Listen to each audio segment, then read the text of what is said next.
Ils arrivent dans un endroit appelé Golgotha, ce qui veut dire le lieu du crâne. Ils donnent à boire à Jésus du vin mélangé avec un liquide amer.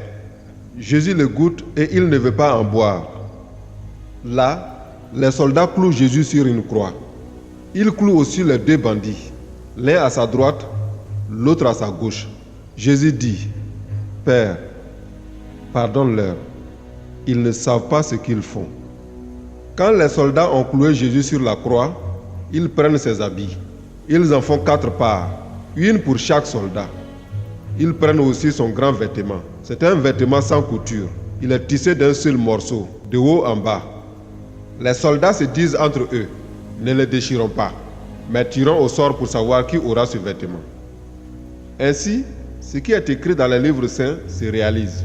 Entre eux, ils ont partagé mes habits et ils ont tiré au sort pour savoir qui aura mon vêtement. Voilà ce que les soldats ont fait. Il est 9 heures du matin quand ils le clouent sur la croix. Pilate a donné l'ordre de faire une pancarte et de la fixer sur la croix. Il a fait écrire dessus « Jésus de Nazareth, le roi des Juifs ». Beaucoup de Juifs lisent cette pancarte. En effet, l'endroit où on a mis Jésus sur la croix est près de la ville. Et la pancarte est écrite en hébreu, en latin et en grec.